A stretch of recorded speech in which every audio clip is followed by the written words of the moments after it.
الحمد للہ رب العالمین والصلاة والسلام علی نبینا محمد وعلی آلہ وصحبہ اجمعین اما بعد۔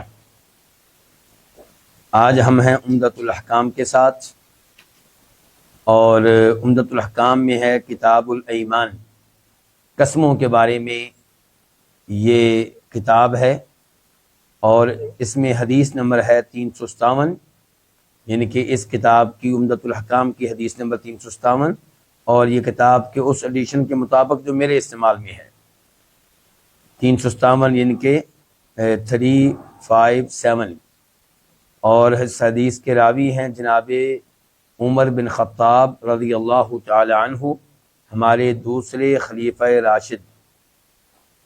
وہ کہتے ہیں کہ قال رسول اللہ صلی اللہ علیہ وسلم، فرمایا نبی کریم صلی اللہ علیہ وسلم نے، ان اللہ ینہاکم ان تحلفوا بآبائکم، بے شک اللہ تعالیٰ تمہیں منع کرتا ہے۔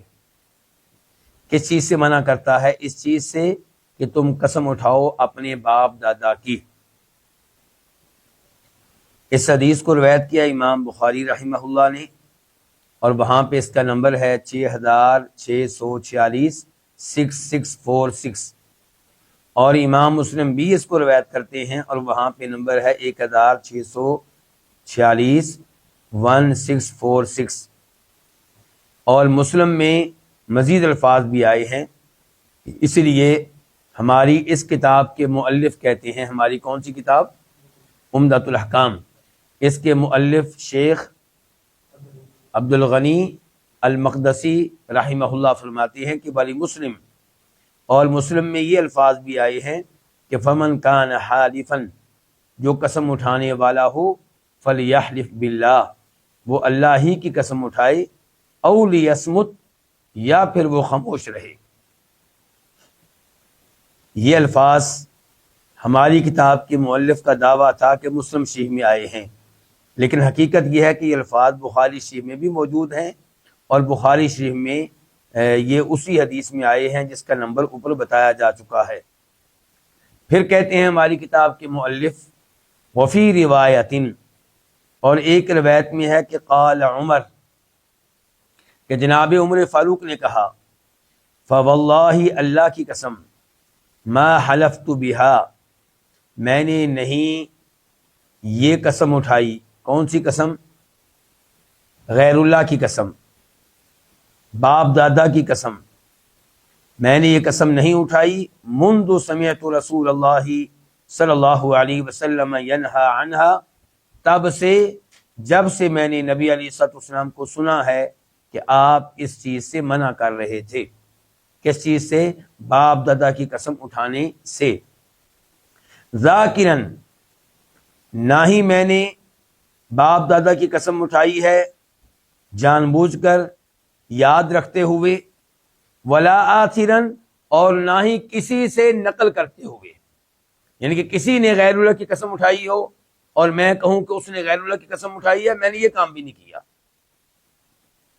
یعنی ہماری کتاب کے مؤلف کہتے ہیں، حاکیاً عن غیری انہ حلف بہا، کہ جناب عمر فاروق کے الفاظ آثرن کا معنی مفہوم یہ ہے کہ میں نے یہ کام بھی نہیں کیا کہ میں نے اپنے غیر کی طرف سے یہ قسم نقل کی ہو، جبکہ وہ غیر جو ہے وہ اللہ کے علاوہ کسی اور کی باپ دادا کی قسم اٹھا رہا ہو۔ اس حدیث سے یہ واضح طور پہ معلوم ہوا کہ باپ دادا کی قسم اٹھانا جائز نہیں ہے۔ تو کیا باپ دادا کے علاوہ کسی اور کی قسم اٹھا سکتے ہیں؟ کسی درخت کی، کعبہ شریف کی، نبی علیہ الصلوۃ والسلام کی؟ نہیں، مراد یہ ہے کہ آپ اللہ کے علاوہ کسی کی قسم نہیں اٹھا سکتے۔ لیکن حدیث میں الفاظ باپ دادا کے کیوں آئے؟ کیونکہ عام طور پہ عرب کس کی قسم اٹھاتے تھے؟ باپ دادا کی۔ انہیں اپنے باپ دادا پہ بڑا فخر ہوا کرتا تھا، بڑا ناز ہوا کرتا تھا، تو عام طور پہ وہ غیر اللہ کی جب قسم اٹھاتے تھے تو باپ دادا کی قسم اٹھاتے تھے۔ اس لیے نبی علیہ السلام نے اس سے منع کیا۔ اور اس کی دوسری وجہ بھی ہے کہ جب آپ نے منع کیا تھا اس موقع پہ عمر فاروق باپ دادا کی قسم ہی اٹھا رہے تھے۔ ورنہ دیگر حدیث سے معلوم ہوتا ہے کہ غیر اللہ کی قسم اٹھانا جائز نہیں ہے، چاہے وہ کوئی نبی ہو، چاہے کوئی فرشتہ ہو، چاہے کعبہ شریف ہو، کوئی بھی مقدس اور محترم چیز ہو یا وہ مقدس محترم نہ ہو، قسم اٹھانے والا اسے مقدس اور محترم سمجھتا ہو تو تب بھی قسم اٹھانا جائز نہیں ہے۔ یہاں پہ یہ حدیث ذکر کر دینا مناسب ہوگا جسے امام ابو داؤد رحمہ اللہ روایت کرتے ہیں، راوی ہیں اس کے عبداللہ بن عمر رضی اللہ تعالی عنہما کہ من حلف بغیر اللہ کفر، جو غیر اللہ کی قسم اٹھائے گا وہ کفر کا ارتکاب کرے گا۔ اور ترمذی شریف کی حدیث ہے کہ جناب عبداللہ بن عمر کے سامنے کسی نے کعبہ کی قسم اٹھائی تو اس کے اوپر شدید ناراض ہوئے اور فرمانے لگے رب کعبہ کی قسم اٹھاؤ، کعبہ کے رب کی قسم اٹھاؤ، کعبہ کی قسم نہ اٹھاؤ۔ اس حدیث سے کیا کیا فوائد معلوم ہوئے؟ نمبر 1، یہ پتہ چلا کہ باپ دادا کی قسم اٹھانا حرام ہے، اور باپ دادا کی قسم اٹھانے سے جو ممانعت آئی ہے اس سے مراد یہ ہے کہ اللہ کے علاوہ کسی بھی چیز کی قسم اٹھانا جائز نہیں ہے۔ البتہ خالق کائنات جس چیز کی چاہے قسم اٹھائے، اسی لیے آپ قرآن کریم میں دیکھیں گے کہ اللہ تعالیٰ اپنی مخلوقات میں سے ان کی قسم اٹھاتے ہیں جن کی اہمیت ہے۔ کبھی اللہ تعالیٰ قسم اٹھاتے ہیں سورج کی، کبھی چاش کے وقت کی، کبھی اللہ تعالیٰ قسم اٹھاتے ہیں زمانے کی، اور کبھی اللہ نے قسم اٹھائی ہے نبی علیہ الصلوۃ والسلام کی زندگی کی۔ نمبر 2، اس حدیث سے مسئلہ معلوم ہوا کہ اگر آپ نے غیر اللہ کی قسم اٹھانی ہے تو بہتر یہ ہے کہ آپ خاموش رہیں۔ قسم آپ اٹھانا چاہتے ہیں تو اللہ کی اٹھائیں، اگر غیر اللہ کی قسم اٹھانا چاہتے ہیں تو بہتر یہ ہوگا کہ آپ خاموش رہیں۔ اور شاید یہاں پہ آپ کو عبداللہ بن مسعود رضی اللہ عنہ کا قول یاد آ رہا ہوگا۔ وہ کیا فرماتے ہیں عبداللہ بن مسعود کہ اگر مجھے 2 آپشن دیے جائیں، ایک یہ کہ میں اللہ کی جھوٹی قسم اٹھاؤں، اور یعنی کہ میرے سامنے 2 آپشن ہوں، ایک یہ کہ میں اللہ کی جھوٹی قسم اٹھاؤں اور دوسرا یہ کہ غیر اللہ کی سچی قسم اٹھاؤں۔ پہلے آپشن میں کیا ہوگا؟ شرک سے بچ جاؤں گا، لیکن کبیرہ گناہ کہ اللہ کی جھوٹی قسم اٹھا رہا ہوں۔ اور دوسرے آپشن میں کیا ہے کہ میں غیر اللہ کی قسم اٹھا رہا ہوں، شرک سے بچ گیا، شرک ہو رہا ہے، کفر ہو رہا ہے، اگرچہ کبیرہ گناہ نہیں ہے۔ تو عبداللہ بن مسعود کہتے ہیں کہ اگر میرے پاس یہی 2 آپشن ہو، تیسرا آپشن نہ ہو، تو پھر میں اللہ کی جھوٹی قسم اٹھانا پسند کروں گا اس کے مقابلے میں کہ میں غیر اللہ کی سچی قسم اٹھاؤں۔ یہ معاملہ بالکل اس کے الٹ ہے جو آج کل ہو رہا ہے۔ آج کل ہمارے لوگ اللہ کے نام پہ قسم اٹھاتے ہیں تو کون سی اٹھاتے ہیں؟ جھوٹی قسم اٹھا جاتے ہیں۔ تو اس لیے قسم لینے والا کہتا نہیں آپ نے پیر صاحب کی قسم اٹھاؤ، اس کو پتا ہوتا ہے کہ یہاں پہ جھوٹ نہیں بولے گا، کیونکہ یہ غیر اللہ سے، اللہ سے بڑھ کر ڈرتا ہے۔ اس کی عظمت، اس کا خوف اس کے دل میں اللہ تعالیٰ سے بڑھ کر ہے۔ تو یہ بڑی ہی افسوسناک صورتحال ہے۔ عبداللہ بن مسعود رضی اللہ عنہ ایسے الفاظ کہہ کر ہمیں خبردار کرنا چاہتے ہیں کہ غیر اللہ کی قسم اٹھانا کتنا بڑا جرم ہے۔ یہ بالکل اسی طرح کا انداز ہے جیسے جناب عمر فاروق نے بیت اللہ کا طواف کرتے ہوئے حجر اسود کو مخاطب کر کے کہا تھا کہ مجھے اچھی طرح یقین ہے کہ تو نفع و نقصان کا مالک نہیں ہے، لیکن پھر بھی تجھے بوسہ دے رہا ہوں۔ اگر میں نے نبی علیہ الصلوۃ والسلام کو تجھے بوسہ دیتے ہوئے دیکھا نہ ہوتا میں تجھے کوئی بوسہ نہیں دینا تھا۔ تو ایک طرف ہمیں یہ پتا چلا کہ آپ کی سنت کی جناب عمر فاروق کے دل میں کتنی تعظیم ہے کہ وہ اس لیے بوسہ دے رہے حجر اسود کو کہ اللہ کے نبی نے دیا تھا صلی اللہ علیہ وسلم، اور دوسری طرف میرے اور آپ کے عقیدے کی اصلاح کر ڈالی کہ اس کو بوسہ دینے کا مطلب یہ نہیں ہے کہ اس کو نفع و نقصان کا مالک سمجھ لیا جائے۔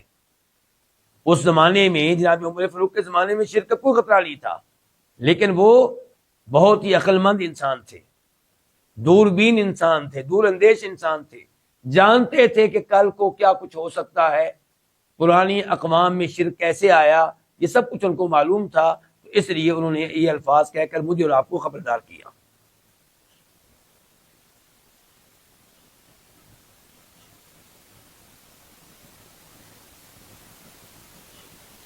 یہاں پہ یہ ذکر کر دینا بھی مناسب ہوگا کہ غیر اللہ کی قسم اٹھانے کو کفر کہا گیا ہے، لیکن یہ کفر کون سا ہے؟ کفر اصغر ہے، یہ کفر اصغر ہے۔ اب ایک سوال پیدا ہوگا کہ اگر غیر اللہ کی قسم اٹھانا جائز نہیں ہے تو مسلم شریف کی حدیث میں یہ الفاظ کیوں آئے ہیں افلح و ابیہ ان صدقہ؟ ایک آدمی آیا اور اس نے آپ علیہ الصلوۃ والسلام سے دین اسلام کے بارے میں معلومات لی، اور پھر یہ کہا کہ میں اس دین پہ جو آپ نے مجھے بتایا عمل کروں گا، نہ اس میں اضافہ کروں گا اور نہ اس سے کم کروں گا، یعنی کہ یہ اعمال سارے سر انجام دوں گا جو آپ نے بتائے ہیں، لیکن میں اضافی کوئی عمل نہیں کروں گا۔ فرض روزے رکھوں گا، نفلی روزے نہیں رکھوں گا، فرض نمازیں پڑھوں گا، نفلی نمازیں نہیں پڑھوں گا۔ تو آپ علیہ الصلوۃ والسلام نے کہا تھا کہ اگر یہ آدمی اپنی بات میں سچا ہے تو یہ کامیاب ہوگا، یہ فلاح پا جائے گا، یہ جنت لینے میں کامیاب ہو جائے گا۔ لیکن مسلم شریف میں آتا ہے کہ قسم آپ نے اٹھائی تھی افلح و ابیہ، اس کے باپ کی قسم، یہ کامیاب ہو جائے گا۔ جب بھی ہم اپنے دوست احباب کو غیر اللہ کی قسم اٹھانے سے منع کرتے ہیں، صاف صاف احادیث ان کو بتاتے ہیں کہ اللہ کے نبی السلام نے منع کیا ہے، فرمایا لا تحلفوا بآبائکم، آپ نے کہا کہ جو غیر اللہ کی قسم اٹھائے گا وہ کفر کرے گا۔ یہ صریح اور واضح احادیث ان پہ اثر انداز نہیں ہوتی، البتہ مسلم شریف کی یہ حدیث ان کو ذہن میں رہتی ہے، حالانکہ ادھر آپ کا قول ہے، ایک قاعدہ بیان کر رہے ہیں، ضابطہ دے رہے ہیں، اور ادھر آپ کا عمل ہے، آپ کے عمل میں احتمال ہو سکتا ہے۔ مثال کے طور پہ ایک احتمال یہ ہو سکتا ہے کہ آپ کے ساتھ خاص ہو، مثال کے طور پہ، ورنہ علماء کرام نے یہ کہا ہے کہ یہ قسم آپ نے اٹھائی ہوگی اس زمانے میں جس زمانے میں غیر اللہ کی قسم اٹھانے سے لوگوں کو ابھی منع نہیں کیا گیا تھا۔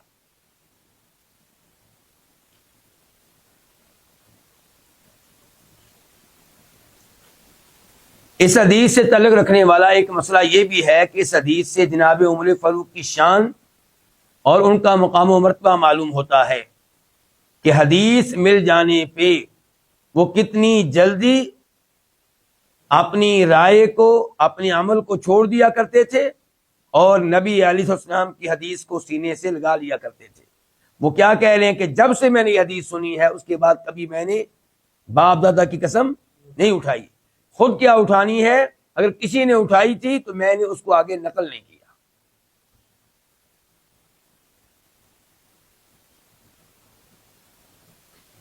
اب ہم بڑھتے ہیں اس حدیث کی طرف جو اس کے بعد آئی ہے، اس کا نمبر ہے اس کتاب میں عمدۃ الاحکام میں 358، 358، راوی ہے ابو ہریرہ رضی اللہ تعالی عنہ۔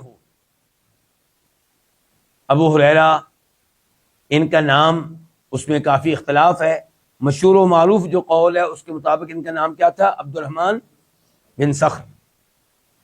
وہ روایت کرتے ہیں نبی علیہ الصلوۃ والسلام سے کہ آپ نے فرمایا قال سلیمان بن داود علیہما السلام، سلیمان بن داود علیہما السلام نے کہا، سلیمان بھی نبی ہیں، داود بھی نبی ہیں، اور بنی اسرائیل کے انبیاء کرام میں سے ہیں، اور یہ دونوں ایسے نبی ہیں جن کو اللہ تعالی نے بادشاہت بھی دی تھی۔ تو سلیمان علیہ السلام کہنے لگے لأطوفن اللیلہ، آج رات میں لازمی طور پہ چکر لگاؤں گا، علی 90 امرأہ، 90 عورتوں کے پاس، یعنی کہ سلیمان علیہ السلام کہ ہاں کتنی عورتیں تھیں؟ 90 عورتیں۔ یہاں پہ میں وضاحت کر دوں آگے بڑھنے سے پہلے، کچھ روایات میں آتا ہے 60، کچھ میں آتا ہے 70، کچھ میں آتا ہے 99، اور کچھ میں آتا ہے 100، کچھ میں آتا ہے 90 تو بلکہ اسی حدیث میں بھی آ گیا۔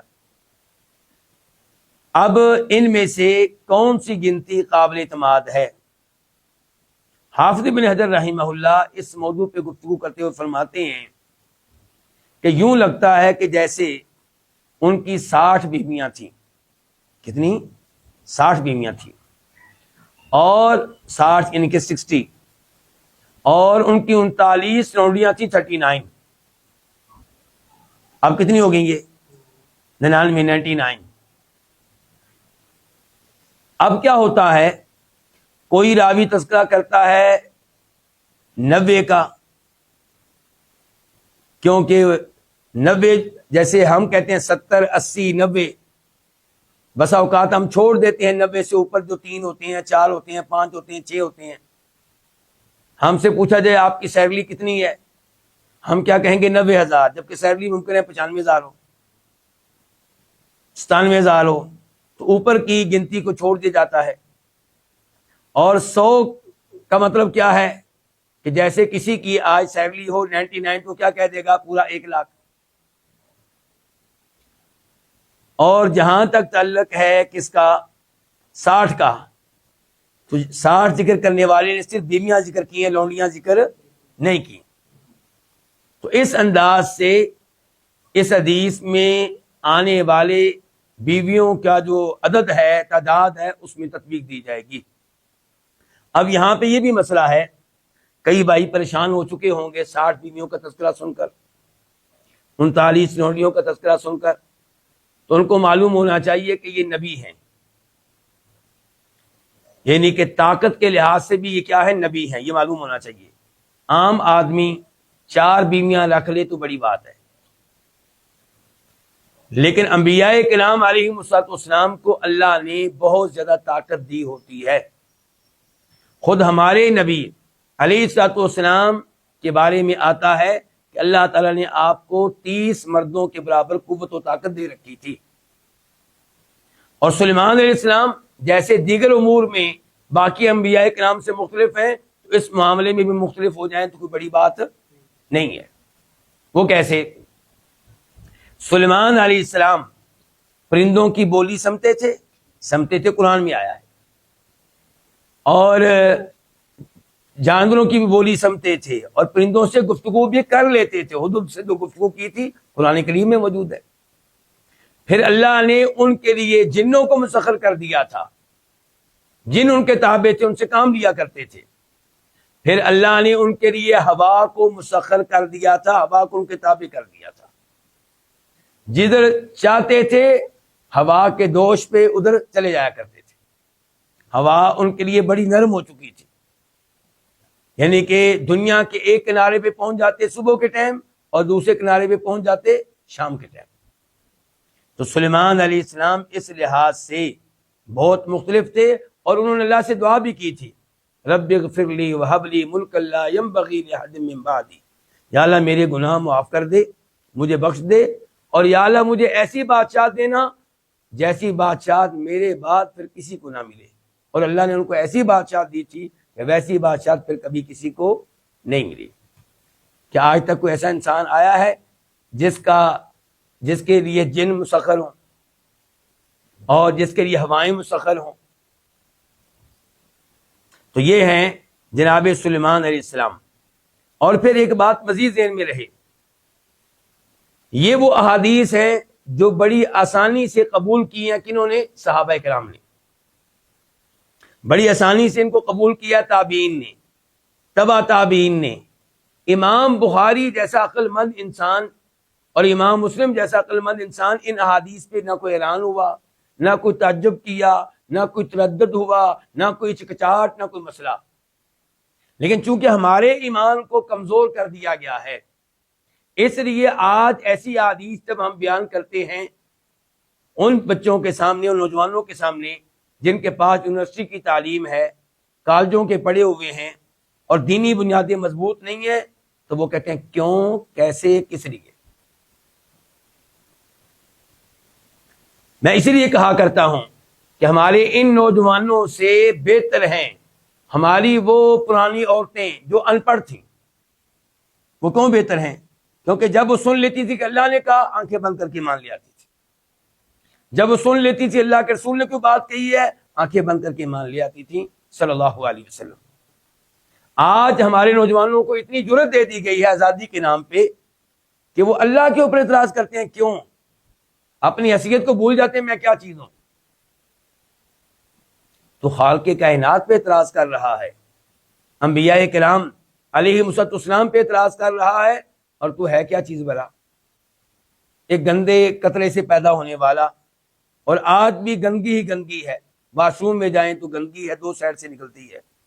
اس ناک سے بھی گندگی نکلتی ہے، آنکھوں سے بھی، کان سے بھی.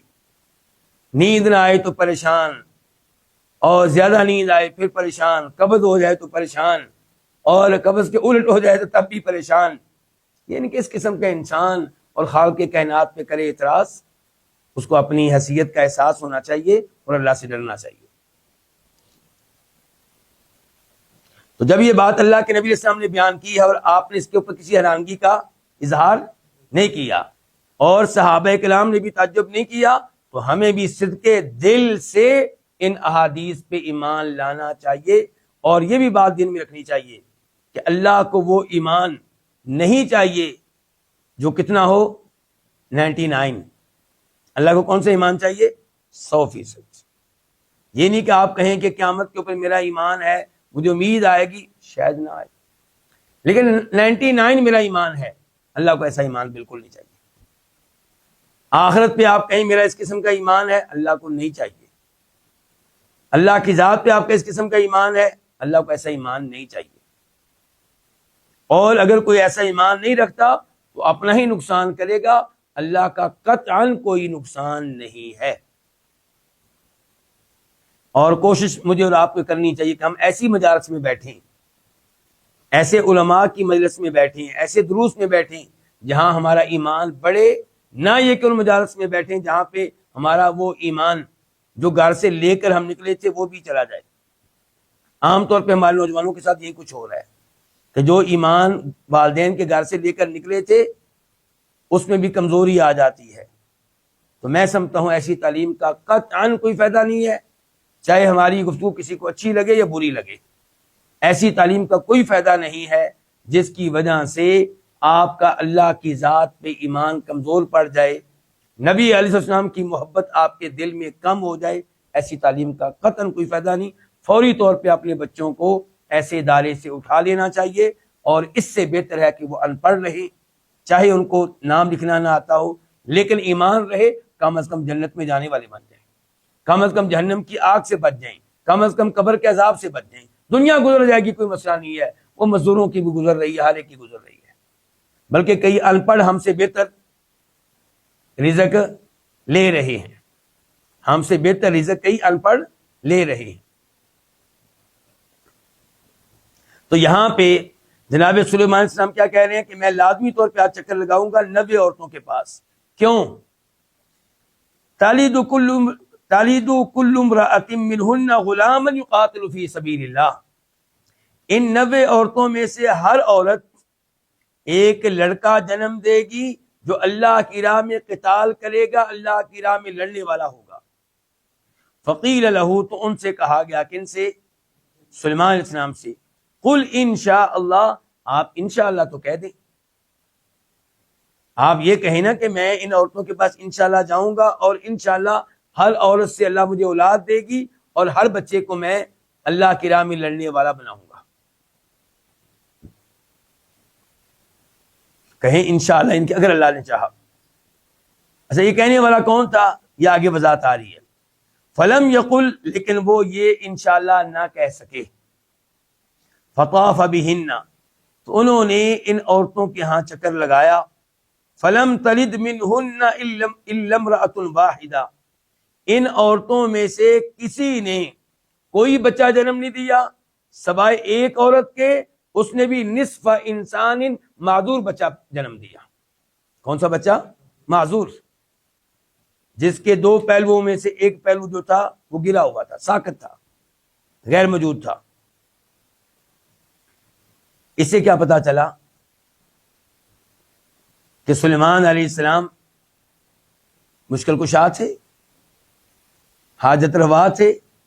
نہیں، یعنی کہ بادشاہت ملی ہے، بہت کچھ ملا ہے، ہوائیں مسخر ہیں، لیکن اتنی چیزوں پہ ان کو کنٹرول دیا گیا جتنی چیزوں پہ اللہ نے چاہا، اور جہاں پہ اللہ نے نہیں چاہا وہاں پہ نہیں ملا۔ قال، فرماتے ہیں نبی علیہ الصلوۃ والسلام، فقال رسول اللہ صلی اللہ علیہ وسلم، تو فرمایا نبی علیہ الصلوۃ والسلام نے، لو قال ان شاء اللہ لم يحنث، اگر وہ کہتے کون؟ سلیمان علیہ السلام، انشاءاللہ کہہ دیتے تو لم يحنث، ان کی قسم نہ ٹوٹتی۔ وکان ذلک درکا لحاجتہ، اور یہ انشاءاللہ کہہ دینے سے ان کی حاجت بھی پوری ہو جاتی، ان کہ اللہ ان کو اولاد دے دیتا۔ اس حدیث کو روایت کیا امام بخاری رحمہ اللہ نے، اور ایک بار نہیں کئی بار۔ اب ذرا توجہ چاہیے ہوگی مجھے آپ کی، جس سے آپ کو پتہ چلے گا ہم جو کتاب پڑھ رہے ہیں یہ عمدۃ الاحکام، اس کا موضوع کیا ہے؟ فقہی احکام و مسائل، یعنی کہ وہ احادیث ذکر کی گئی ہیں اس کتاب میں جن کا تعلق عقیدے سے نہیں ہے بلکہ کن سے؟ احکام و مسائل سے۔ تو امام بخاری کی جو حدیث کی کتاب ہے وہ بھی فقہات کی عظیم کتاب ہے۔ تو آپ دیکھیے گا کہ امام بخاری ایک حدیث سے کیسے کیسے مسائل اخذ کرتے ہیں اور ایک حدیث کو کیسے بار بار لے کر آتے ہیں۔ تو امام بخاری اس حدیث کو لے کر آتے ہیں، پہلے نمبر پہ حدیث کا نمبر ہے وہاں صحیح بخاری میں 3424، 3424، اور صحیح بخاری کی جو اندرونی کتاب ہے وہ کیا ہے؟ یہاں پہ کتاب احادیث الانبیاء، انبیاء کرام علیہ السلام کی احادیث اور ان کے واقعات کے بارے میں یہ کتاب ہے۔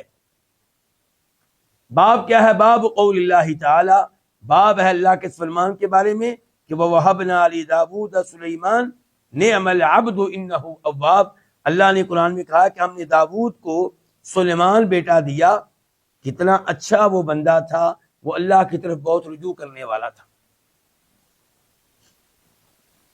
امام بخاری اس حدیث کو پھر لے کر آئے ہیں، اور حدیث کا نمبر ہے اس بار 5242، 5242، اور کتاب ہے کتاب النکاح۔ صحیح بخاری کی اندرونی کتاب کون سی ہے؟ کتاب النکاح۔ اور باب کیا؟ باب قول الرجل لا طوفن اللیلۃ علی نسائی، کسی آدمی کا یہ کہنا کہ آج میں اپنی تمام بیویوں کے پاس چکر لگاؤں گا، اس بارے میں یہ باب ہے، یعنی کہ یہ الفاظ کہنا درست ہے، اور اس کا سب بیویوں کے پاس ایک رات میں جانا یہ درست ہے، اس میں کوئی حرج نہیں ہے۔ پھر تیسری بار امام بخاری اس حدیث کو لے کر آئے، اور اس بار نمبر ہے 6639، 6639، اور کتاب ہے کتاب الایمان والنذور، قسمیں اٹھانے کے بارے میں کتاب اور منت ماننے کے بارے میں کتاب۔ اور باب کیا ہے؟ باب کیف کانت یمین النبی صلی اللہ علیہ وسلم، کہ نبی علیہ السلام کیسے قسم اٹھایا کرتے تھے، کن الفاظ کے ساتھ۔ تو اس باب کا اس حدیث سے کیا تعلق ہے؟ کیونکہ اس حدیث میں ایک روایت میں یوں آیا ہے کہ وَأَيْمُ الَّذِي نَفْسُ مُحَمَّدٍ بِيَدِهِ، اس ذات کی قسم جس کے ہاتھ میں محمد کی جان ہے، آپ کہہ رہے ہیں کہ لو قال انشاء اللہ، اگر سلیمان علیہ السلام انشاءاللہ کہہ دیتے، لجاہدوا فی سبیل اللہ فرسان اجمعون، تو ہر عورت سے ان کو بچہ ملتا اور وہ گھڑ سوار ہوتا، اللہ کی راہ میں لڑنے والا ہوتا۔ پھر امام بخاری اس حدیث کو لے کر آئے، اور اس بار نمبر ہے 6720، 6720، اور کتاب ہے کتاب کفارات الایمان، قسمیں جو ہیں ان کے کفارے کے بارے میں۔ اور باب ہے باب الاستثناء فی الایمان، قسم اٹھانا اور ساتھ ہی انشاءاللہ کہہ دینا، یعنی کہ یہ درست ہے اور انشاءاللہ کہنے کا فائدہ ہوگا۔ آپ نے کسی سے کہا کہ انشاءاللہ اللہ کی قسم کل میں آپ سے ملوں گا، تو آپ نے چونکہ قسم کے ساتھ انشاءاللہ بھی کہہ دیا ہے، تو اگر کل آپ نہیں مل سکے تو آپ کی قسم نہیں ٹوٹے گی۔ پھر امام بخاری اس حدیث کو لے کر آئے، نمبر ہے 7469، 7469، اور کتاب ہے کتاب التوحید، اور باب فی المشیۃ والارادہ، باب ہے اللہ کی مشیت کے بارے میں، اللہ کے ارادے کے بارے میں، کیونکہ اس حدیث میں اللہ کی مشیت کا اس بات ہے انشاءاللہ کہ اللہ کی مشیت ہوگی تو پھر میں یہ کام کروں گا. تو اللہ کی مشیت پہ میرا اور آپ کا ایمان ہونا چاہیے. وما تشاءون الا ان یشاء اللہ. اصل مشیت کس کی ہوتی ہے؟ اللہ کی.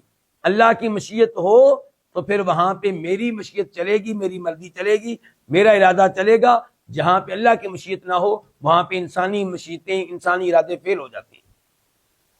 اچھا بڑا پروگرام بنایا ہوتا ہے کیا، کل جناب والا ولیمہ ہوگا، شادی ہال بک کیا گیا ہے بہت بڑا، آپ سوچ سکتے ہیں کہ 1 کروڑ روپیہ رینٹ ادا کیا گیا ہے، کھانے کے بندوبست کرنے پہ بھی پتہ نہیں کتنے کروڑ روپیہ خرچ کیا گیا ہے. اچانک کو ایسا حادثہ ہوتا ہے، ہر ایک چاہتا ہے کہ کل ولیمہ ہو، دلہا بھی چاہتا ہے، دلہن بھی چاہتی ہے، دلہے کے رشتہ دار بھی، دلہن کے رشتہ دار بھی، آنے والے بھی، لیکن کوئی نہ کوئی ایسا کام ہو جاتا ہے کہ انسانی ارادے فیل، انسانی کوششیں فیل، انسانی مشیت فیل، اللہ کی مشیت نافذ ہو کر رہتی ہے. وما تشاءون الا ان شاء اللہ رب العالمین. اب دیکھتے ہیں کہ اس حدیث سے کیا کیا مسائل معلوم ہوئے. اس حدیث سے پتا چلا کہ قسم میں انشاءاللہ کہنا یہ مفید ہے. اس سے ایک تو امید ہے کہ آپ کا کام ہوگا، کیونکہ آپ نے کیا کہا ہے؟ انشاءاللہ. انشاءاللہ کہہ کے آپ نے اللہ سے امید رکھی ہے کہ اللہ میری مدد کرے گا اور میرا یہ کام ہوگا. اور دوسرے نمبر پہ یہ مسئلہ معلوم ہوا کہ انشاءاللہ کہہ دینے سے یہ فائدہ ہوگا کہ اگر آپ اپنی قسم کو پورا نہیں کر سکے تو پھر آپ کو قسم کا کفارہ ادا نہیں کرنا پڑے گا. اس حدیث سے عبرت ملتی ہے، نصیحت ملتی ہے، اور وہ یہ کہ ایک عظیم نبی انہوں نے اعلان کیا ہے کہ میں یہ کام کروں گا، مجھے ہر ایک سے اولاد ملے گی، نہیں ملی. جب اللہ نے نہیں چاہا تو اولاد نبی کی کیا چاہت تھی؟ ملے گی.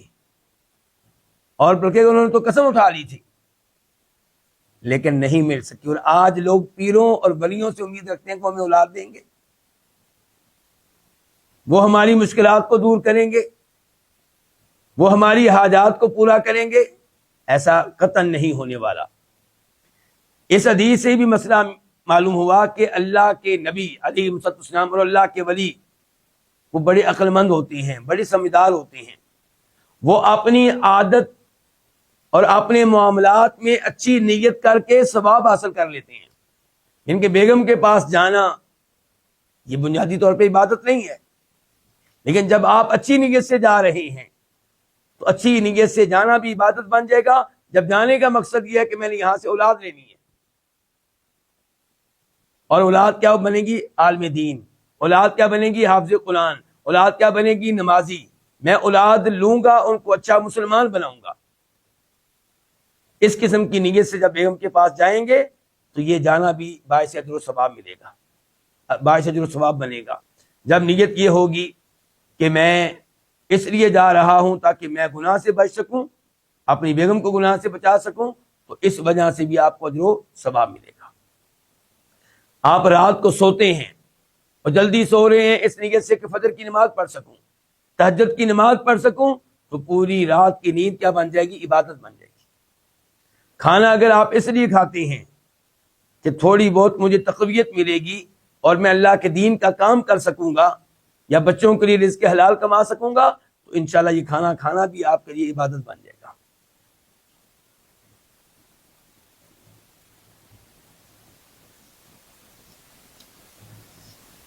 اب ہم بڑھتے ہیں اس حدیث کی طرف جو اس کے بعد ہے. اس کا نمبر ہے 359، 359. راوی ہیں عبداللہ بن مسعود رضی اللہ عنہ. قال، وہ کہتے ہیں قال رسول اللہ صلی اللہ علیہ وسلم، فرمایا نبی علیہ الصلوۃ والسلام نے کہ من حلف علی یمین صبر، جو کسی چیز پہ قسم اٹھائے، اور یہاں پہ لفظ کیا بولا گیا؟ صبر. صبر کا معنی کیا ہوتا ہے؟ روک لینا. قسم کو یہاں پہ صبر کیوں کہا گیا ہے؟ کیونکہ اس قسم کی وجہ سے اس کو روک لیا جاتا ہے جس سے قسم لینی ہے. کہ قسم اٹھاؤ گے تو تمہاری جان چھوٹے گی، قسم اٹھاؤ گے تو تمہاری جان چھوٹے گی۔ مثال کے طور پہ آپ کے پاس جو موبائل ہے، میں دعویٰ کرتا ہوں کہ یہ میرا ہے، اب یہ کیس جائے گا کورٹ میں، عدالت میں، اور مجھ سے کیا مانگے جائیں گے؟ ثبوت، گواہ۔ اگر میں پیش نہ کر سکا تو پھر آپ سے کیا مانگی جائے گی؟ قسم۔ تو جب تک آپ قسم نہیں اٹھائیں گے آپ کی جان نہیں چھوٹے گی۔ تو گویا کہ یہ وہ قسم ہو گئی جس کی وجہ سے اس کو روک لیا جائے گا جس سے قسم کا مطالبہ ہے۔ تو اس لیے کہا گیا ہے کہ من حلف علی یمینی صبرن، جو کوئی قسم اٹھائے ایسی چیز پہ جس کی وجہ سے روک لیا جاتا ہے، یقتطع بها مال امرئ مسلم، وہ اس قسم کے ذریعے کسی مسلمان آدمی کے مال کو کاٹ رہا ہو، اپنے قبضے میں لے رہا ہو، ہوا فیہا فاجر، جبکہ وہ اس قسم میں جھوٹا ہو، تو لقی اللہ، وہ اللہ سے ملاقات کرے گا، اللہ سے ملے گا، وہو علی غضبان، جبکہ اللہ اس کے اوپر کیا ہوگا؟ شدید ناراض ہوگا، بہت ناراض ہوگا۔ ونزلت، اور یہ آیت نازل ہوئی کہ ان الذین یشترون بعہد اللہ وایمانہم ثمنا قلیلا، کہ بے شک وہ لوگ جو اللہ کے عہد کے بدلے میں اور اپنی قسموں کے بدلے میں تھوڑا سا مال لے لیتے ہیں، یعنی کہ قسمیں توڑ دیتے ہیں تھوڑے سے مال کی خاطر، جو معاہدہ کیا ہوتا ہے، عہد کیا ہوتا ہے، وہ توڑ دیتے ہیں تھوڑے سے مال کی خاطر، اولئک لا خلاق لهم فی الآخرہ، ان کو آخرت میں کچھ نہیں ملے گا، ان سے اللہ کلام نہیں کرے گا، ان کی طرف اللہ دیکھنے کے لیے تیار نہیں ہوگا، ان کو اللہ اس گناہ سے پاک نہیں کرے گا، اور ان کے لیے دردناک عذاب ہے۔ یہ ہے سورہ آل عمران کی آیت نمبر 77۔ اس حدیث کو امام بخاری بھی روایت کرتے ہیں، امام مسلم بھی۔ آئیے اب دیکھتے ہیں کہ صحیح بخاری میں اس حدیث کے نمبرز کیا ہیں اور امام بخاری نے اس حدیث سے کیا کیا مسائل اخذ کیے ہیں۔ نمبر 1، امام بخاری اس کو لے کر آئے ہیں اور نمبر ہے صحیح بخاری میں اس کا 2356، 2356، کتاب ہے کتاب المساقہ، اور امام بخاری نے کتاب المساقہ سے مراد کیا لیا صحیح بخاری میں؟ کہ زمین اور باغات کی آبپاشی کے بارے میں یہ باب ہے، زمین کو پانی دینا، باغوں کو، درختوں کو پانی دینا، اس بارے میں یہ باب ہے۔ تو وہاں پہ اس بارے میں کتاب ہے، اور باب کیا قائم کیا ہے اس کے اوپر؟ باب الخصومۃ فی البئر والقضاء فیہا، یہ باب ہے کنویں کے بارے میں، جھگڑا کرنے کے بارے میں، اور کنویں کے متعلق فیصلہ دینے کے بارے میں۔ کنویں کا کوئی تذکرہ ہی نہیں آیا، تو اصل میں یہاں پہ حدیث مکمل نہیں آئی۔ یہ حدیث کس صحابی نے بیان کی ہے؟ عبداللہ بن مسعود نے۔ تو اس حدیث کا باقی حصہ آگے آ رہا ہے کہ جب عبداللہ بن مسعود نے حدیث بیان کی تو بیان کر کے فارغ ہوئے تو اشعث بن قیس آئے ان لوگوں کے پاس جن کو عبداللہ بن مسعود یہ حدیث سنا چکے تھے۔ تو اشعث بن قیس کہنے لگے کہ عبداللہ بن مسعود کیا بیان کر رہے تھے؟ انہوں نے کہا جی یہ والی حدیث بیان کر رہے تھے۔ تو کہنے لگے کہ بالکل یہ صحیح کہہ رہے ہیں، اور اس حدیث کا تعلق مجھ سے ہے، میرے مابین اور ایک آدمی کے مابین کنویں کے معاملے میں جھگڑا تھا، زمین اس کی تھی اور میرا دعویٰ یہ تھا کہ اس کی زمین میں جو کنواں ہے وہ میرا ہے، وہ کہتا تھا زمین میری ہے تو کنواں بھی میرا ہے۔ تو ہمارا کیس گیا نبی علیہ الصلوۃ والسلام کے پاس، تو آپ علیہ الصلوۃ والسلام نے مجھ سے کہا شاہدہ کا او یمین ہو، 2 گواہ لے کر آؤ، ورنہ پھر ہم اس سے قسم لیں گے اور کنواں اس کا ہو جائے گا۔ تو کہتے ہیں میں نے کہا اللہ کے رسول صلی اللہ علیہ وسلم یہ تو یہودی ہے، یہ قسم اٹھا لے گا جھوٹی، اس نے کون سی پرواہ کرنی ہے؟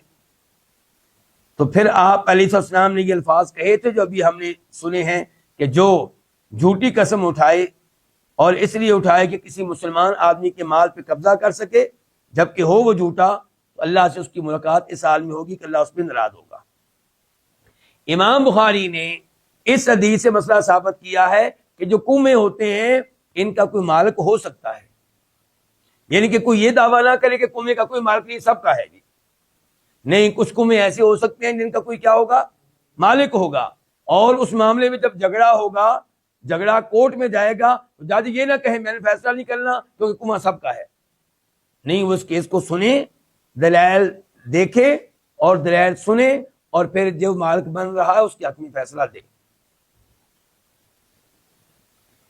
امام بخاری اس حدیث کو پھر لے کر آئے اور نمبر ہے 2416 2416، کتاب ہے کتاب الخصومات، جھگڑوں کے بارے میں کتاب ہے، اور باب کیا، باب کلام الخصوم بعضهم فی بعض۔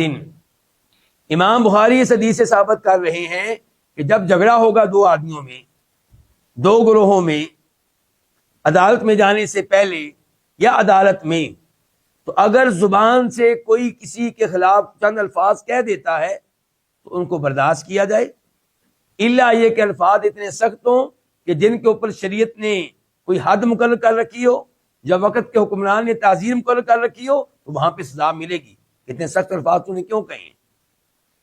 لیکن حد و تعزیر تک جو الفاظ نہ پہنچتے ہوں وہ اگر کہہ دیے گئے ہیں تو نظر انداز کیا جائے گا، جیسا کہ یہاں پہ اشعث بن قیس نے کیا کہا کہ اللہ کے رسول صلی اللہ علیہ وسلم یہ جھوٹی قسم اٹھا جائے گا، یہ کوئی پرواہ نہیں کرے گا، تو آپ ان الفاظ پہ ناراض نہیں ہوئے۔ تیسرے نمبر پہ امام بخاری اس حدیث کو لے کر آئے، حدیث کا نمبر ہے 2515 2515، اور کتاب ہے کتاب الرہنی، گروی رکھنے کے بارے میں، کوئی چیز گروی رکھنا، سیکورٹی کے طور پہ رکھنا۔ جب آپ کسی سے قرضہ لیتے ہیں تو وہ کیا کہے گا کہ میرے پاس کوئی چیز ضمانت کے طور پہ، سیکورٹی کے طور پہ، گروی کے طور پہ رکھو، تاکہ مجھے یقین رہے کہ آپ میرا مال جو بطور قرض لے رہے ہیں واپس کریں گے۔ تو ممکن ہے کہ آپ سیکورٹی کے طور پہ اس کے پاس موبائل رکھ دیں، زیورات رکھ دیں، زمین رکھوا دیں، زرعی زمین، یا مکان کی چابیاں اس کو دے دیں۔ تو اب باب کیا ہے، امام بخاری کہتے ہیں اذا اختلف الراہن والمرتہن ونحوہ فالبینۃ علی المدعی والیمین والمدعی علیہ، کہ جب گروی رکھنے والے اور گروی لینے والے میں اختلاف ہو جائے، کورٹ میں معاملہ چلا جائے، یعنی کہ میں نے آپ کے پاس موبائل رکھا تھا گروی کے طور پہ، ایسا ہی ہے، اچھا کیونکہ قرضہ کس نے لیا، میں نے، آپ تھے قرضہ دینے والے، گروی دینے والا میں تھا، آپ تھے گروی وصول کرنے والے۔ اب میں نے قرضہ آپ کو واپس کیا، موبائل مانگا واپس، تو جناب والا میرا دعویٰ یہ ہے کہ جو موبائل میں نے دیا تھا وہ اور تھا، آپ جو موبائل واپس کر رہے ہیں یہ اور ہے، یا میں کہتا ہوں میرا موبائل بالکل نیا تھا اور یہ جو آپ واپس کر رہے ہیں یہ تو پرانا ہے، استعمال شدہ ہے، یا زمین گروی کے طور پہ میں نے آپ کے پاس رکھی تھی، میرا دعویٰ یہ ہے کہ زمین میں درخت بھی تھے، آپ کہتے ہیں کوئی درخت نہیں تھا۔ اب یہ درختوں کا دعویٰ کون کر رہا ہے، میں۔ تو اب یہ کیس جب جائے گا کورٹ میں تو جج صاحب فیصلہ کیسے کریں؟ تو جواب امام بخاری یہ دے رہے ہیں کہ جو دعویٰ کرنے والا ہے اس سے جج کہے گا کہ آپ ثبوت لے کر آئیں کہ کوئی گواہ کہ آپ کی زمین میں درخت موجود تھے، ورنہ کیا ہوگا، ورنہ قسم لی جائے گی کن سے، جن کے پاس زمین بطور گروی تھی، جنہوں نے قرضہ دیا تھا، تو اگر میں گواہ پیش نہیں کر پاتا، دلائل نہیں دے پاتا، تو وہ قسم دے کر بری ہو جائیں گے۔ آپ کو ان امور سے کیا لگ رہا ہے کہ اسلامی قانون میں طاقت ہے نظام چلانے کی یا طاقت نہیں ہے؟ آپ شاید میرا سوال نہیں سمجھ سکے۔ آج کل شاید کئی وکیل یہ سمجھتے ہوں کہ اسلامی شریعت آ گئی تو کیسے نظام چلے گا، ہمارا جو آج کا نظام ہے اس میں تو بڑے جناب ہم نے قوانین بنا رکھے ہیں، پارلیمنٹ سے روز قانون پاس ہوتا ہے، تو معاملات چل رہے ہیں، باریک بینیاں ہیں، اور قرآن و حدیث میں کہاں چھوٹی چھوٹی باتوں کے بارے میں ہمیں یعنی کہ فیصلہ ملے گا، جج کیسے فیصلہ کر سکیں گے؟ تو یہ میں بتانا چاہتا ہوں ایک حدیث سے کتنے کتنے مسائل اخذ ہو رہے ہیں۔ جب اسلامی قانون ہوگا تو پھر وکیل آپ نہیں ہوں گے۔ پہلی بات ہے کہ جج اکیلا ہی کافی ہوگا، کیونکہ وہ عالم دین ہوگا، وہ قرآن و حدیث کو جاننے والا ہوگا، تو اس لیے سارے مسئلے حل ہو جائیں گے اور وکیلوں کی فیسیں بھی ختم ہو جائیں گی، اور یہ جھوٹ جو سکھاتے ہیں مدعی کو بھی مدعا علیہ کو بھی، وہ بھی سکھانے والا کوئی نہیں ہوگا. تو ان کے چلے جانے سے فائدہ ہوگا، نقصان نہیں ہوگا. پھر دیکھیں جی، امام بخاری اس حدیث کو لے کر آئے ہیں، نمبر ہے 2666 2666. کتاب ہے کتاب الشہادات، گواہیوں کے بارے میں کتاب ہے. باب کیا ہے؟ باب سؤال الحاکم المدعی هل لک بینہ قبل الیمین. امام بخاری نے اس حدیث سے مسئلہ ثابت کیا ہے کہ جج جو ہے وہ مدعی سے جو کیس لے کر آیا ہے کورٹ میں، اس سے پوچھے گا کہ کیا تمہارے پاس ثبوت ہے، تمہارے پاس گواہ ہے. مدعا علیہ سے قسم بعد میں لی جائے گی، مدعا علیہ سے قسم بعد میں لی جائے گی. پہلے مدعی سے جو کیس لے کر آئے اسے کہا جائے گا کیا ثبوت ہے تمہارے پاس. جیسے یہ کیس تھا اللہ کے نبی کے زمانے میں کنویں کا، تو آپ نے کس سے پوچھا؟ جو کنویں کا دعویٰ کر رہا تھا کنواں میرا ہے، لاؤ گواہ. یہ نہیں آپ نے کیا کہ پہلے یہودی سے قسم لی ہو، نہیں، پہلے اس مسلمان سے جو مدعی ہے جو عدالت میں کیس لے کر آیا اس سے کہا گیا لے کر آؤ ثبوت. تو یہ ہے اصول. پھر امام بخاری اس حدیث کو لے کر آئے، نمبر ہے 2669 2669. کتاب الشہادات، گواہیوں کے بارے میں. باب الیمین علی المدعی علیہ. باب یہ ہے کہ قسم کس کے ذمے ہے؟ مدعا علیہ کے ذمے. یعنی کہ جو کیس لے کر آیا ہے اس کے ذمے ہے گواہ ثبوت، اس کے پاس نہیں ہے تو جو دوسرا ہے اس سے کہا دے گا قسم اٹھاؤ. اچھا، آج کل ہماری کورٹ میں کیا ہو رہا ہے؟ قسم کیسے لیتے ہیں؟ مدعی سے قسم لی جائے گی، مدعا علیہ سے. پہلے اس کا قسم کے معاملے میں اس کا نمبر ہے، اور امام بخاری یہ ثابت کر رہے ہیں یہاں پہ کہ مدعا علیہ کے ذمے قسم ہے مالی معاملات میں بھی اور حدود کے معاملات میں بھی.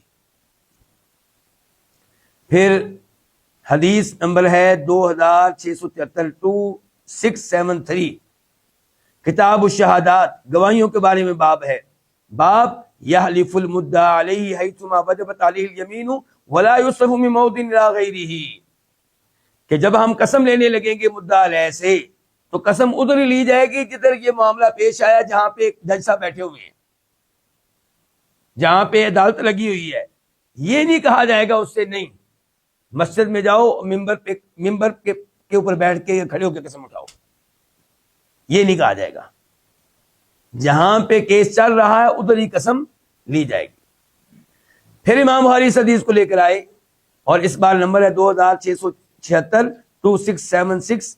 کتاب الشہادات، باب ان الذین یشترون بعہد اللہ وایمانہم ثمنا قلیلا. اس کی وضاحت پہلے میں نے کر دی تھی. پھر امام بخاری اس حدیث کو لے کر آئے، اور نمبر ہے 4549 4549. کتاب التفسیر ہے اس بار، اور باب یہی آیت ہے. گویا کہ امام بخاری جب کتاب التفسیر میں پہنچے وہ احادیث لے کر آئے جن کے ذریعے قرآن کی کچھ آیتوں کی تفسیر ہوتی ہے، تو یہ والی آیت لے کر آئے، تو اس کے نیچے اس حدیث کو لے کر آئے تاکہ اس آیت کی اس حدیث کے ذریعے تفسیر ہو جائے. امام بخاری اس حدیث کو لے کر آتے ہیں ایک اور مقام پہ، اور نمبر ہے 7183 7183. کتاب الاحکام، اور باب الحکم فی البئر ونحوہا. باب یہ قائم کیا ہے کہ فیصلہ دیا جائے گا، حکمران دے گا کنویں کے بارے میں بھی اور ان جیسے دیگر امور کے بارے میں بھی. اور آخری بار امام بخاری اس حدیث کو لے کر آئے ہیں، نمبر ہے 7445 7445. کتاب التوحید، اور باب ہے باب قول اللہ تعالی وجوہ یومئذ ناظرہ الی ربہا ناظرہ. اللہ اکبر، کیا بات ہے امام بخاری کی. فقات دیکھیے، اس حدیث سے ثابت کیا ہے کہ اللہ تعالیٰ کی صفات میں سے ایک صفت یہ ہے کہ اللہ کا چہرہ ہے. اس حدیث سے، کیونکہ اس حدیث میں کیا آیا ہے کہ جو جھوٹی قسم اٹھائے گا روز قیامت اس کی اللہ سے ملاقات جب ہوگی تو اللہ اس پہ ناراض ہوگا. ملاقات، لفظ ملاقات سے امام بخاری ثابت کر رہے ہیں کہ اللہ کی صفات میں سے ایک صفت یہ ہے کہ اللہ کا چہرہ ہے. وہ چہرہ کیسا ہے ہم بالکل ایسی بات نہیں کر سکتے، ہم سوچ بھی نہیں سکتے کہ اللہ کا چہرہ کیسا ہے، لیکن ہمارا ایمان ہے کہ اللہ کا چہرہ ہے ہر عیب سے پاک، ہر کمزوری سے پاک. اللہ کا چہرہ ویسے جیسے اللہ کی شان شان ہے. تو اب آخر میں ایک خلاصے کے طور پہ ذکر کرنا چاہوں گا اس حدیث سے کیا کیا مسائل معلوم ہوئے. نمبر ایک یہ کہ لوگوں کا مال جھوٹے دعوے کر کے، جھوٹی قسمیں اٹھا کے لوٹنا یہ حرام ہے اور کبیرہ گناہ ہے، اور ایسے آدمی پہ اللہ شدید ناراض ہوگا روز قیامت. آج دوسرے بھائی کے مال پہ قبضہ کرنا جرم ہی نہیں رہا، لوگ اس کو معمول کی کارروائی سمجھتے ہیں. نمبر دو، اس حدیث میں آیا کہ جو جھوٹی قسم اٹھا کے کسی مسلمان کے مال پہ قبضہ کرے، تو چونکہ عام طور پہ مسلمان ملک میں مسلمان ہی رہتے ہیں اس لیے مسلمان کا لفظ استعمال کیا گیا ہے، ورنہ اسلامی کنٹری میں، اسلامی ملک میں جو ذمہ رہتا ہے، جو کافر شہری ہے، عیسائی رہتا ہے، ہندو رہتا ہے، سکھ رہتا ہے، اس کے بھی یہی حقوق ہیں. اس کے مال پہ بھی قبضہ کرنے کی اجازت نہیں ہے، چاہے آپ یعنی کہ وہ قبضہ کسی بھی طریقے سے کر رہے ہوں. جھوٹی قسم اٹھا کے کریں گے تو جرم زیادہ شدید ہوگا. تیسرے نمبر پہ یہ سزا اس کے لیے جو توبہ نہ کرے. اگر کسی نے جھوٹی قسم اٹھائی تھی پھر وہ توبہ کر لیتا ہے اور وہ مال جو کسی کا لوٹا تھا جھوٹی قسم کے ذریعے واپس کر دیتا ہے اور اس سے بھی معافی مانگ لیتا ہے تو انشاءاللہ پھر وہ اس سزا سے بچ جائے گا. اچھا، یہ کیوں کہا گیا اس حدیث میں کہ جو غلط قسم اٹھائے جبکہ وہ اس میں جھوٹا ہو؟ فاجر کا لفظ بولا گیا ہے تاکہ یہ بتایا جا سکے کہ اگر کسی نے ایسی قسم اٹھائی ہے اور کسی غلط فہمی کے نتیجے میں اٹھا دی تھی، جان بوجھ کر جھوٹ نہیں بولا، وہ سمجھ رہا تھا کہ میں سچا ہوں، تو اس کے لیے پھر اتنی سخت وعید نہیں ہے. اور اس حدیث سے پتہ چلا اللہ کی صفات میں سے ایک صفت یہ ہے کہ اللہ کئی لوگوں پہ ناراض ہوتا ہے. جیسے اللہ تعالیٰ انبیاء کرام علیہم السلام سے محبت کرتا ہے، نیک اعمال کرنے والوں سے محبت کرتا ہے، ایسے ہی اللہ کئی مجرموں پہ ناراض ہوتا ہے.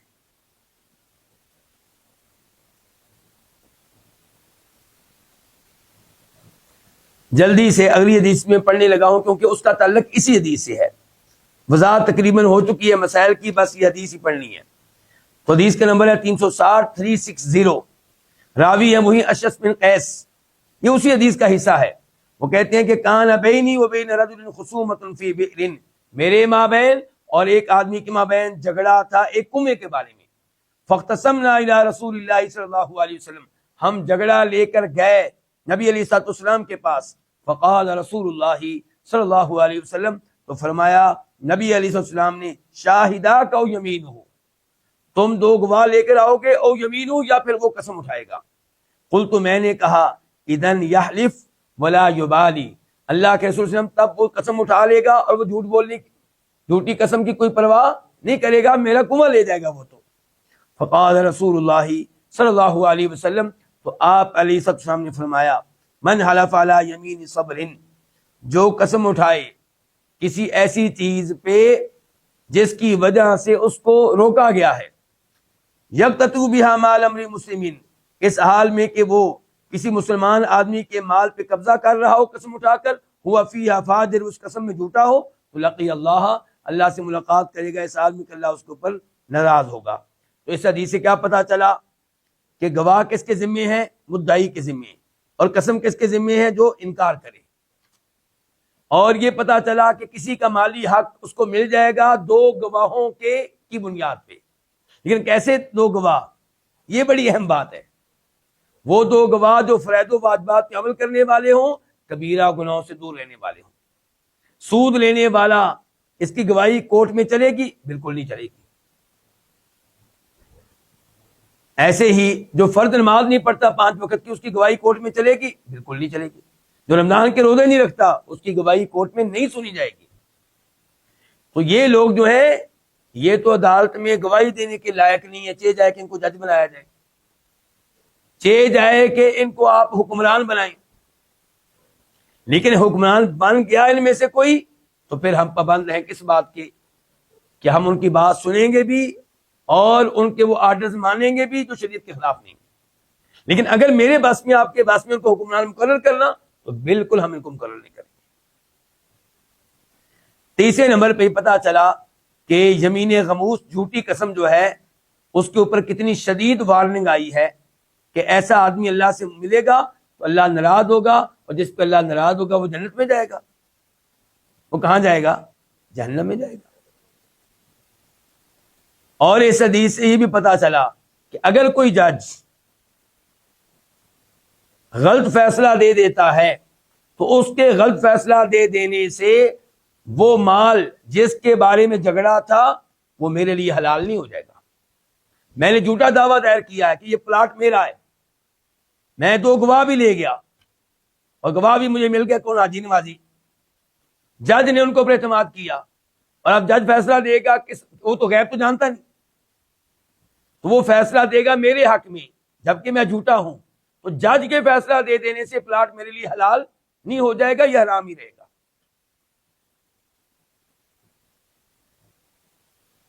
اور اسے یہ بھی پتا چلا کہ مدعا علیہ وہ جیسا بھی ہے، گواہ نہیں، مدعا علیہ جس کے خلاف میں نے کیس دائر کیا تھا، وہ اگر میں گواہ اگر پیش نہیں کر سکا اس بارے میں کہ یہ پلاٹ میرا ہے، اب جج اس سے کہے گا تم قسم اٹھاؤ کہ تمہارا ہے، اس نے قسم اٹھا دی تو اس کی قسم پہ اعتبار کیا جائے گا چاہے وہ جیسا بھی ہو، کیونکہ چیز اسی کی ہے، اور کون قسم اٹھائے گا؟ وہی اٹھائے گا نا، اور کون اٹھائے گا؟ اور یہ بھی پتا چلا کہ کیس کیسے سنا جائے گا۔ جج کا کام یہ ہے کہ سب سے پہلے وہ گفتگو سنے گا مدعی کی، اور پھر وہ مدعا علیہ سے پوچھے گا، مدعی سے فوراً ثبوت نہیں مانگا جائے گا، مدعا علیہ سے پوچھے گا ہاں بھئی اس نے دعویٰ دائر کیا، تم کیا کہتے ہو؟ اگر وہ کہے کہ میں اس کے دعوے کو نہیں مانتا کہ پلاٹ میرا ہے، اب کہا جائے گا مدعی سے لاؤ جی گواہ، وہ لے آئے تو ٹھیک، نہ لا سکے تو پھر قسم لی جائے گی کس سے؟ مدعا علیہ سے۔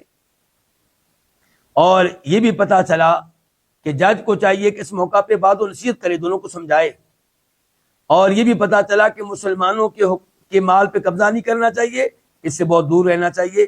اللہ رب العزت سے دعا ہے کہ اللہ تعالی ہمیں شریعت کے احکام کی پابندی کرنے کی توفیق دے، اور لوگوں کے حقوق پہ قبضہ کرنے سے اللہ ہمیں محفوظ رکھے، اور اللہ کرے کہ روز قیامت جب اللہ کے دربار میں پیش ہوں تو کوئی بھی ہمارے خلاف دعویٰ دائر کرنے والا نہ ہو، اور اللہ بغیر حساب کتاب کے ہمیں اپنی جنت میں جگہ عنایت فرمائے۔ وآخر دعوانا ان الحمد للہ رب العالمین۔